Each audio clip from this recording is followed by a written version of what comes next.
Making headlines this hour, President Yamin congratulates his Egyptian counterpart on being re-elected for a second term in office.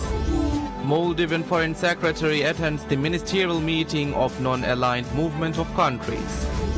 PSM and PTV conduct discussions to formulate a mutually beneficial memorandum of understanding. And JSC suspends salaries of Chief Justice Abdullah Saeed and Supreme Court Judge Ali Hamid.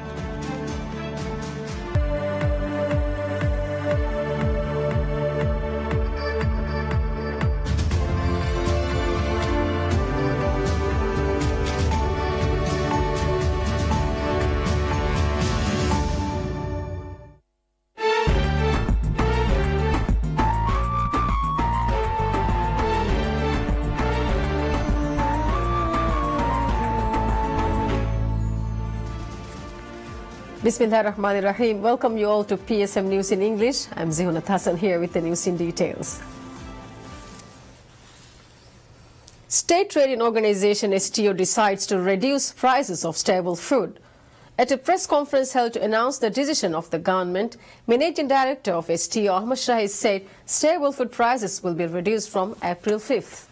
From October 2016, a kilo of rice was sold for 6 rupiah 76 lari and a kilo of flour for 5 rupiah 26 lari, while a kilo of sugar was sold for 6 rupiah 80 lari.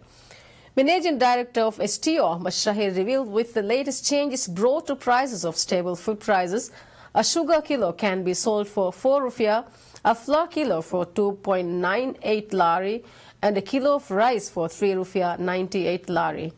Noting that following the hike in staple food prices in 2016, the authorities received various concerns of the citizens. Managing Director of STO extended gratitude towards President Abdullah Yamin Abdul Gayoom for deciding on the reduction. President Abdullah Yamin Abdul Gayoom congratulates the President of Egypt Abdel Fattah al-Sisi on being re-elected for a second term in office. In the message, President Abdullah Yamin conveyed sincere congratulations to President Abdel Fattah al-Sisi on behalf of the government and the people of Maldives, noting the landslide victory is a clear testament of the trust and confidence that the Egyptians have placed in President Sisi's leadership and commitment to foster the progress of Egypt. Furthermore, President Yamin expressed hope to working closely with President Sisi in further expanding the enduring ties between Maldives and Egypt. The President further expressed confidence that the close relations between two countries will reach new heights under continued leadership of President Sisi. On conclusion, the President conveyed personal best wishes for President Sisi's good health, happiness, further progress and prosperity of the fraternal people of Egypt and the assurances of highest consideration. Foreign Secretary of Maldives Ahmad Sarir attends the ministerial meeting of the non-aligned movements of countries NAM. At the meeting held in Baku, Azerbaijan from April 4th to 6th, the Foreign Secretary will represent Maldives and its interests. The meeting will bring together members of the movement who aim to represent the political, economic and cultural interests of the developing world. Foreign Secretary Sarir will address the member states on April 5th and the general debate, and he will also meet with important bilateral partners at the sidelines of the meeting. Maldives became a member of the NAM on August 15, 1976, and has since then participated and contributed to the work of the movement. NAM was established in 1956 and counts 120 countries among its membership. Public service media, PSM and Pakistan Television conduct discussions to formulate a mutually beneficial memorandum of understanding. The discussions were held between Ambassador of Pakistan to the Maldives, Vice Admiral retired Wasim Akram, and Managing Director of PSM, Ibrahim Khalil. The discussions, which took place at the Embassy of Pakistan in Maldives, majorly focused on the enhancement of relations between Maldives and Pakistan in the field of media and had a key emphasis on extending technical assistance from Pakistan Television (PTV) in producing quality and sustainable content by public service media (PSM). The meeting, which was held between Ambassador of Pakistan to Maldives, Vice Admiral retired Wasim Akram, and Managing Director of PSM Ibrahim Khalil was also attended by Deputy Managing Director of PSM Muhammad Ikram Abdul Latif and the Chief Operations Officer of PSM Muhammad Saeed. In an exclusive interview with PSM News after the discussion, Ambassador of Pakistan said both parties had successful discussions in enhancing relations between PSM and the national media of Pakistan. In this regard, the Pakistani ambassador noted that key emphasis was given to highlight the areas in which PSM requires assistance in development. We discussed to develop a relationship between PSM and PTV, that is Pakistan Television. We also had discussion of exchange of programs with each other, signing of an MOU, and above all, introducing of each other cultures under the ambit of SAARC here in Maldives. We also intend sending teams for training from Pakistan to Maldives and from Maldives to Pakistan. Ambassador Wasim Akram reiterated the commitment of Pakistan government in assisting Maldives in all its developmental plans. The meeting was excellent, very fruitful.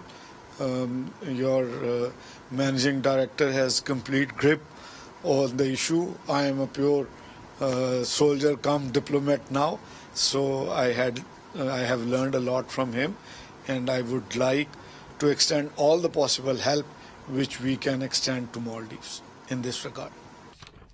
Managing Director of PSM Ibrahim Khalil emphasized the discussions have given hope of major advancement to Maldives, especially to the state media.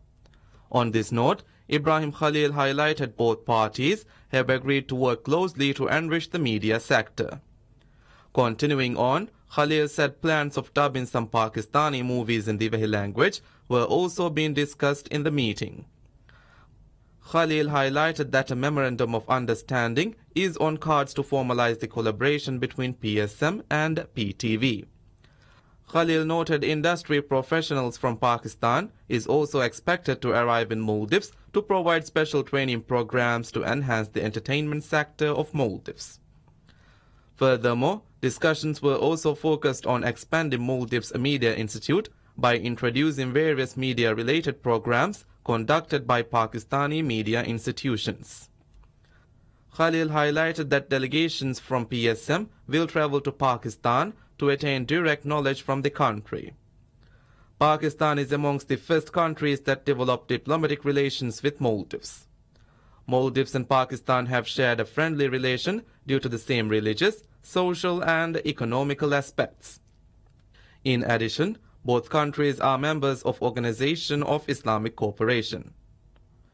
Various high-level Pakistani delegations have visited Maldives, testifying the strong relations both countries share.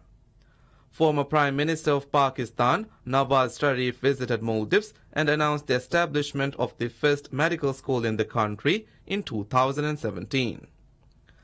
In addition, the recent visit of Chief of Army Staff of Pakistan, General Qamar Javed Bajwa, paved way for the enhancement of diplomatic relations between both countries. Judicial Service Commission JC suspends salaries of 2 judges who are in custody on terrorism charges. In this regard, JC suspended the salaries of Chief Justice Abdullah Saeed and Supreme Court Judge Ali Hamid. Both judges have been in suspension from their roles in the Supreme Court in accordance with an amendment brought to Judges Act of Maldives. According to the 5th Amendment brought to Judges Act, a person who has been convicted of a criminal offence shall not be appointed as a judge, and if a criminal charge has been made against a sitting judge, JC shall place the judge under a suspension without pay until a final decision has been made by the final court of appeal. Furthermore, it states the appeal period for a verdict delivered by a lower court regarding a criminal charge against a judge will be 10 days and the High Court has a period of 30 days to deliver a verdict. Furthermore, according to the amendment, the appeal period for a verdict delivered by High Court regarding a criminal charge against a judge will be 10 days and the Supreme Court has a period of 30 days to deliver a verdict, and if the Supreme Court decides to convict the judge on criminal charges, the judge shall be automatically removed from his position. Abdullah Said and Ali Hamid, who were arrested in relation to the ongoing investigations on the attempted judicial coup, are charged with terrorism charges, obstruction of justice, accepting bribery and obstruction of government duties. Ministry of Finance and Treasury sends a notice to former Vice President Ahmad Adib Abdul Ghafoor to pay over $4.8 million to the state. According to the Finance Ministry, the notice was sent to Adib on March 28th on the basis of a report released by Anti-Corruption Commission of Maldives. The report said the former Vice President of Maldives had illegally terminated the ownership of Nasandura Palace Hotel to Galaxy Enterprise Maldives Private Limited in the year 2010. In addition, the report noted Ahmad Adib had illegally utilizing his powers as Minister of Tourism in illegally leasing right to hold the land to NPH Investment Private Limited for a period of 50 years. In the notice sent, Finance Ministry instructed Adib to make the payment to the state within 7 days and warned of legal action if the payment was not made within the given time period. Ministry of Education reveals Google Classroom application will be introduced in classrooms of Maldives. Speaking to PSM News, Minister of State for Education Ahmad Shafiu stated Google Classroom application will be introduced once schools begin using tablets as part of the efforts to digitalize the schools in Maldives. Google Classroom is a free web service developed by Google for schools that aim to simplify creating, distributing and grading assignment in a paperless way. The primary purpose of Google Classroom application is to streamline the process of sharing files between teachers and students. State Minister Shafiu noted the ministry has currently prioritized using available facilities and platforms rather than creating a new platform. He highlighted textbooks will still be used even with the introduction of the application. Education Ministry has revealed teachers and school staff are undergoing special training programs before using tablets. Waste Management Corporation Limited WAMCO launches a special software for waste collection. According to WAMCO, the software was developed under its efforts to tackle the waste management issue of Maldives. Waste Management Corporation Limited WAMCO was initially formed in 2009 and later revived in September 2015 with a mandate to provide a sustainable waste management solution throughout the country. On January 1, 2016, the corporation officially started operations by taking over the waste management role for the Male region.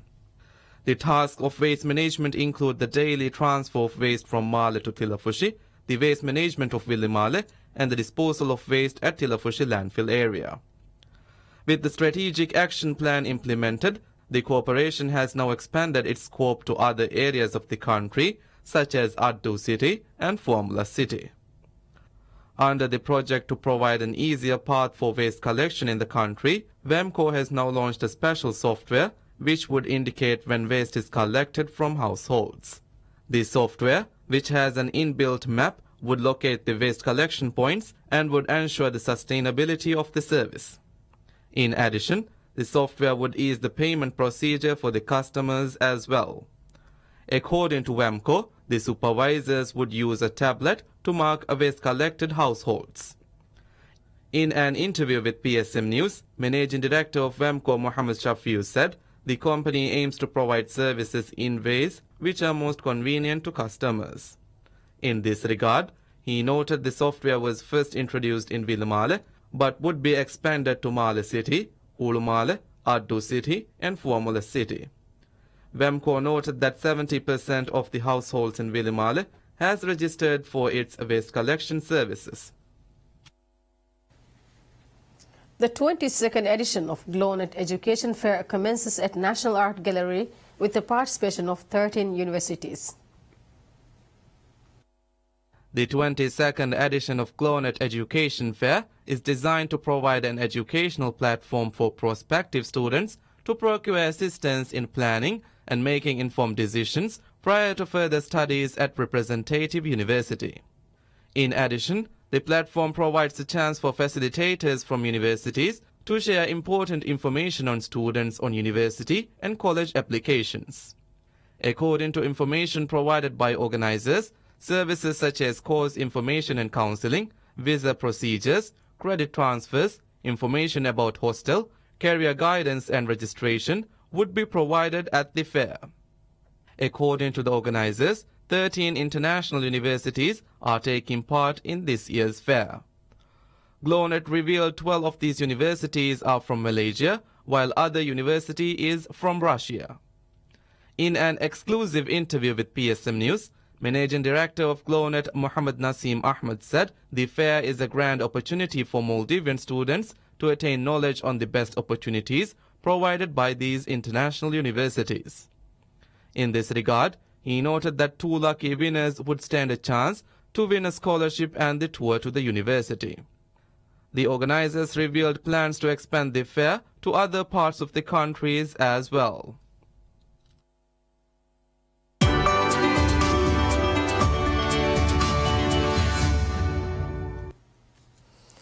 Hotelier Maldives reveals over 150 delegates and 40 hospitality brands will attend the 3rd Hotelier Maldives GM Forum. Scheduled to take place at Kurumba, Maldives on April 18th, the event will see the largest gathering of hoteliers and hospitality professionals congregate for a day of keynote speeches, presentations and panel discussions on pertinent topics in the industry. Hotelier Maldives highlighted some of the brands that have confirmed participation include Coco Collection, Shangri-La Hotels, Soneva, One and Only, IHG Hotels, Baglione Hotels, Lily Hotels, Constance Hotels and Resorts, Fairmont, Diamonds Resort, Jumeirah, Cinnamon, Adaran, Universal Resorts and Crown and Champa Resorts.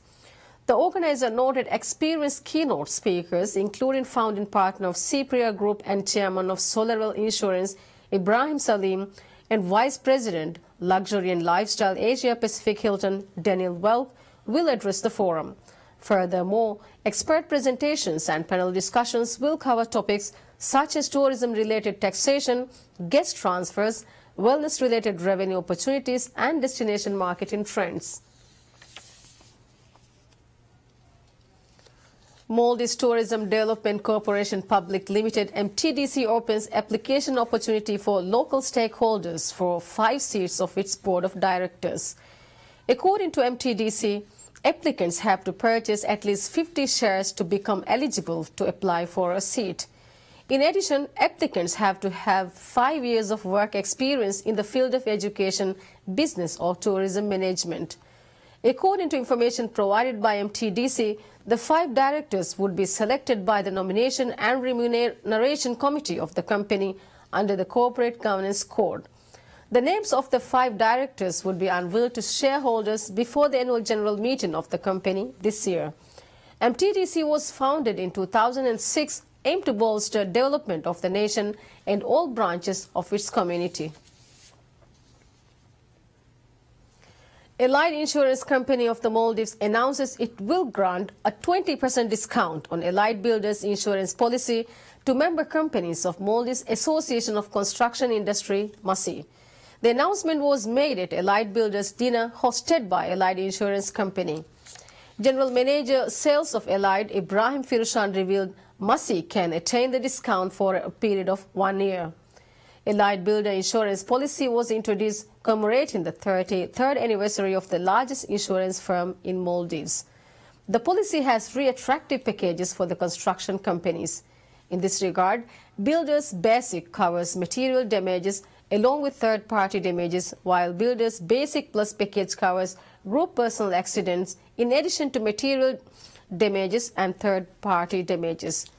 Meanwhile, Builders Premium Packages covers material damages, third-party damages, group personal accidents, as well as damages to construction equipment and machinery.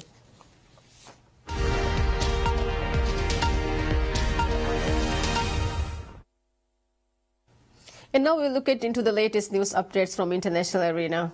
Afghan Air Forces strikes the Taliban-held northern Kunduz province, killing 18 Taliban officers and wounding 12 others.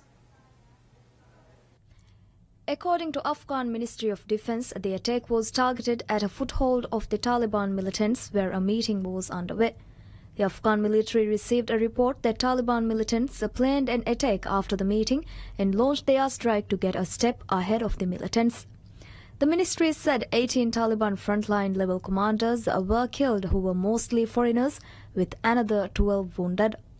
Afghan authorities said they were the frontline level commanders in their council in the northern provinces. According to media reports, the attack also caused civilian casualties.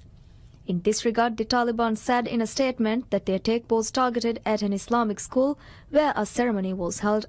However, the Afghan Defense Ministry responded that after the airstrike, the Taliban militants shot at the helicopters of the Afghan Air Forces first and then at the civilians, wounding many. The United Nations Assistance Mission in Afghanistan said in a statement that investigation into the attack was underway. According to analysts, the attack will no doubt have a negative impact on the peace talks between the Afghan government and the Taliban. U.S. President Donald Trump says he will make a decision about pulling troops out of war-battered Syria very soon, expressing remorse about the U.S. role in violent conflicts going back to the country's invasion of Afghanistan and Iraq nearly 2 decades ago. During a press conference alongside the heads of 3 Baltic states, President Donald Trump said the primary mission of U.S. forces in Syria was getting rid of IS militants. As far as Syria is concerned, our primary mission in terms of that was getting rid of ISIS. We've almost completed that task, and we'll be making a decision very quickly in coordination with others in the area as to what we'll do. The special U.S. envoy for the Global Coalition Against IS militants, Breck McGurk, offered a slightly different assessment at Washington Forum earlier on Tuesday, saying the mission against IS militants is not over and the U.S. forces are going to complete that mission. Trump told the press conference the U.S. had spent $7 trillion on the Middle East over the past 17 years as of 3 months ago. I want to get out. I want to bring our troops back home. I want to start rebuilding our nation. We will have, as of 3 months ago, $7 trillion in the Middle East over the last 17 years. We get nothing out of it, nothing. The September 11 attacks in 2001 on the World Trade Center and Pentagon spurred the country to try to defeat violent and threatening groups in the Middle East and Asia.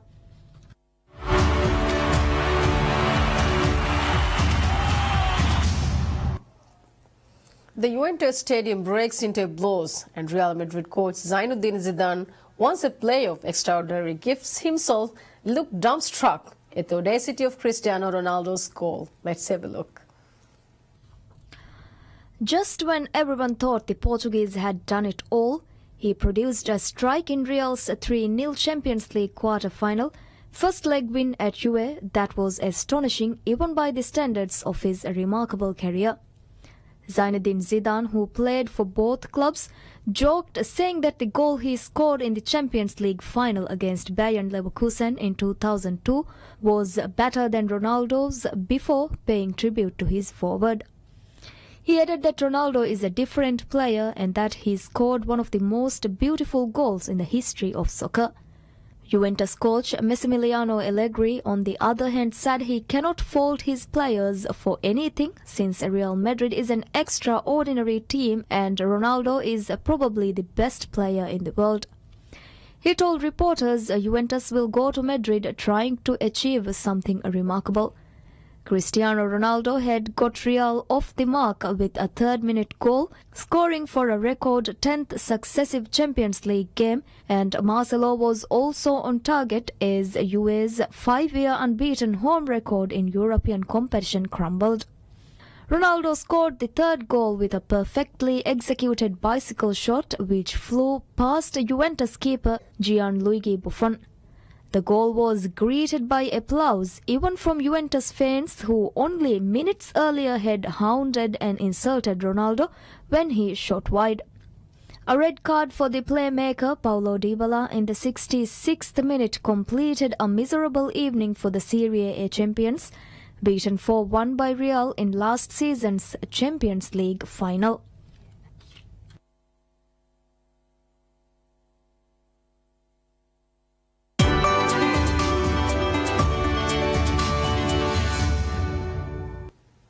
With her arms crossed and poised for action, Wonder Woman television actress Linda Carter was honored with a star on the Hollywood Walk of Fame as her most famous superhero character enjoys a big screen revival.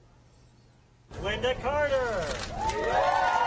66-year-old Linda Carter was introduced by longtime friend and CBS Corp chief executive Leslie Moonves and Patty Jenkins, who was the director of last year's blockbuster film Wonder Woman.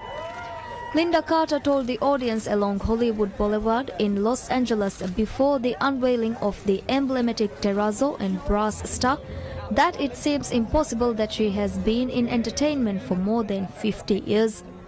Carter's Wonder Woman character, which first appeared on the pages of DC Comics in 1941 and debuted as a TV series starring the actress in 1976, is seen as a forerunner to the empowered women that are taking center stage in Hollywood. Jenkins said Carter inspired her as a girl and showed her that she did not have to choose between being rebellious or feminine or attractive or strong. Wonder Woman was only on US television for 3 seasons, first on ABC and later on CBS, where it finished in 1979. But the series, along with Carter's performance, have given Wonder Woman a long legacy as a feminist symbol. At times choking with emotion, Carter thanked her friends and family for their support, as well as a nod to the men who helped stand behind women's stories. I never played Wonder Woman. I always played Diana. I always played the role of that, of the character of Wonder Woman, who the inside was, in what she did. And it wasn't superpowers. It was about her intellect and attitude. It wasn't about, yeah, that was cool, but that was all special effects, and that was all the other stuff. It's like a beautiful woman, that's all the outside, but who we are on the inside is what manifests itself in our lives. The Hollywood Walk of Fame is administered by the Hollywood Chamber of Commerce and is a major tourist attraction.